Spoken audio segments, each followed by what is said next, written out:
Vote আর মাত্র 18 দিন বাকি। 19 দিনের মাথায় ভোট পশ্চিম বর্ধমান জেলার 9 আসনে। বামেরা থাকলেও এবারেও তারা তৃণমূল বনাম বাম বলতে পারছে না। গেরুয়া শিবির এখন বাম ভোটে বলিয়ান হয়ে প্রধান বিরোধী দল। এবারের ভোটে 9 আসনে সরাসরি লড়াই তৃণমূল বনাম বিজেপি। খনি অঞ্চলে লড়াই হেভিওয়েট প্রার্থীদের মধ্যে, কিন্তু এসব প্রার্থীরা কে কতজন কোটিপতির ঘরে তা নিয়েও চলছে চর্চা।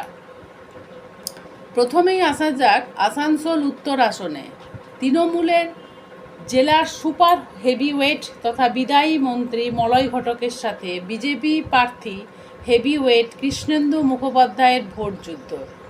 নির্বাচন কমিশনের সূত্র অনুসারে জানা গিয়েছে দুই প্রার্থী কিন্তু কোটিপতি। বিদায়ী মন্ত্রী মলয় ঘটক যে তথ্য দিয়েছেন তা অনুসারে তার চল সম্পদ 1.39 কোটি আর অচল সম্পদ 72 লক্ষ আর ঋণ 28.81 লক্ষ। তার বিরুদ্ধে কোনো ক্রিমিনাল কেস নেই। তার উল্টো দিকে বিজেপি প্রার্থী কৃষ্ণেন্দু মুখোপাধ্যায় নির্বাচন কমিশনে যা জানিয়েছেন তাতে তার চল সম্পদ 4.41 কোটি আর অচল সম্পদ নাকি শূন্য এবং ঋণ 2 কোটির উপরে। এবার আসা যাক আসানসোল দক্ষিণে। এখানে বিজেপির বিদায়ী বিধায়ক অগ্নিমিত্রা পাল এবার প্রার্থী হয়েছেন। তার সচল সম্পদ 2.56 কোটি আর অচল সম্পদ 1.28 কোটি, ঋণ 1 কোটি। তার বিরুদ্ধে রয়েছে রানীগঞ্জের বিদায়ী বিধায়ক তাপস বন্দ্যোপাধ্যায়। কোটিপতির সাথে লক্ষপতির লড়াই দেখবে এবার আসানসোল দক্ষিণ।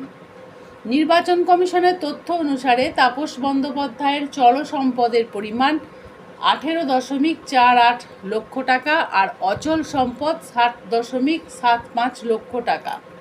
তবে ঋণ করে ঘি খাওয়ার বিলাসিতা তার নেই, অর্থাৎ তার ঋণের ভাণ্ডার শূন্য। এবার আসা যাক কুলটি। যে আসন নিয়ে নজর কিন্তু অনেকেরই রয়েছে। এখানে রয়েছেন বিজেপির বিদায়ী বিধায়ক ডক্টর অজয় পোদ্দার আর তৃণমূলের রয়েছে আসানসোল নগর নিগমের ডেপুটি মেয়র অভিজিৎ ঘটক।